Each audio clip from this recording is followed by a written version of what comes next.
your great and powerful Oz knows why you have come. Step forward.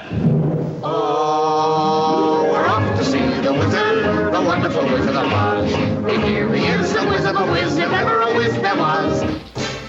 Come on with the rain, I've a smile on my face. It's a holiday, today's the wedding of the painted doll.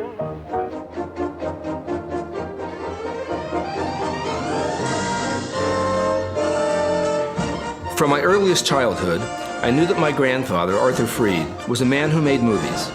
Not just any movies, big budget movies. Most of them spectacular musicals at the giant MGM studios. Clang, clang, clang went the trolley. Ding, ding, ding went the bell. My grandfather was a warm, kind, and quiet man who enjoyed the kind of entertainment that appealed to a broad audience. His philosophy was to hire the best people from New York's Broadway theater and let them do their creative best. It was a philosophy and practice that made MGM the greatest song and dance studio, and the Freed unit the most successful musical team in the business.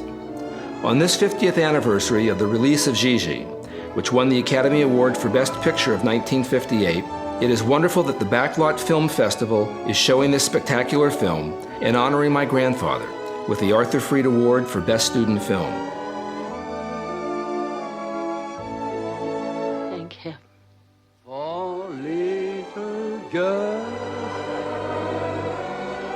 Four little girls get bigger every day.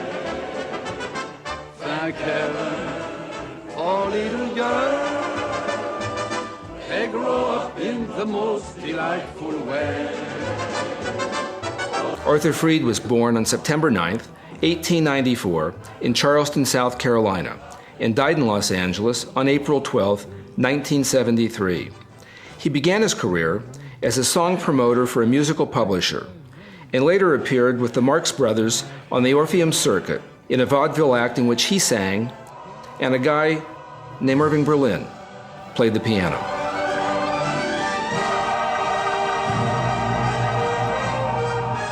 I know he was with the Marx Brothers and also with the Gus Edwards troupe. And when he and my mother married in 1923, he was on the Orpheum circuit. He had a theater in downtown Los Angeles called the Orange Grove Theater, where he put on plays, musicals, I think mostly. Carole Lombard was in one of his plays. They had a kind of a routine where they would ask people in the audience if they would like to come up on the stage and perform. And Bing Crosby was a shill who sat in the audience, and then they would call him up. His first hit song was I Cried for You in 1923. His longtime composing partner was Nacio Herb Brown. He also wrote some great songs with Harry Warren. Arthur Freed was directing a stage musical in Hollywood when Irving Thalberg hired him as a lyricist at MGM during the big outpouring of musicals at the beginning of the sound era in 1929.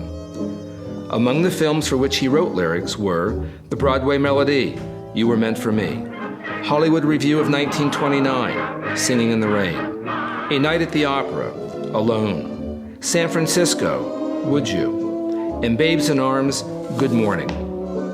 My grandfather's lyrics were used in other studios' classic films, including the 1941 Columbia Pictures tearjerker, Penny Serenade, with Cary Grant and Irene Dunne, You Were Meant for Me. You were meant for me.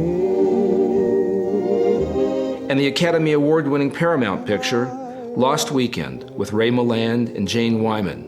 It was so beautiful. His big break came when he was assigned to his first film. I keep forgetting I'm not in Kansas. He had talked the studio into buying a book, and they put him on as associate producer under Mervyn LeRoy. Oh, we're almost there. He auditioned and selected an unknown performer. Dorothy? Who's Dorothy? The wizard. And during the course of the film, he had many conflicts with Mervyn LeRoy over the number of songs in the film.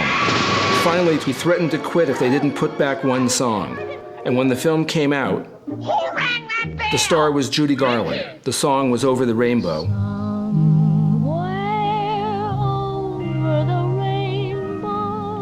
And the film Wizard of Oz was such a success that L.B. Mayer told him, "We would write the check for any movies you want to make." Arthur Freed's credits as producer read like landmarks in the history of Hollywood musicals.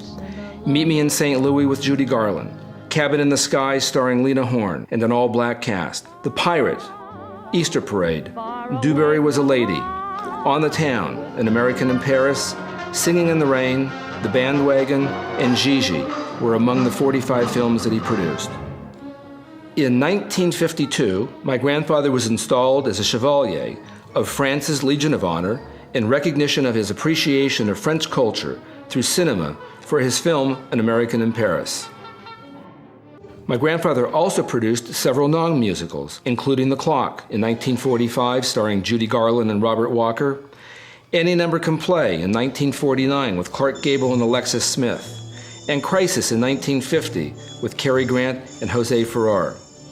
Arthur Freed was president of the Academy of Motion Picture Arts and Sciences from 1963 through 1966, and for his service received a Lifetime Achievement Award, and produced several of the Academy shows from 1960 through 1965. Now, Arthur Freed came to the studio in the 20s, and towards the end of the 30s, he wanted to do something else than just write lyrics and compose songs, so he became a producer, which he delighted in that. And he had the capacity to surround himself with very knowledgeable and professional people, men that came from Broadway and were already professionals.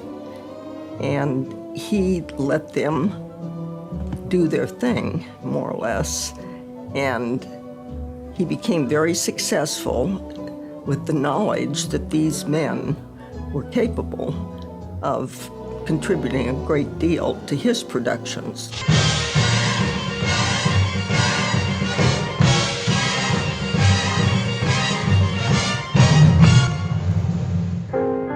It's a holiday, today's the wedding of the painted town.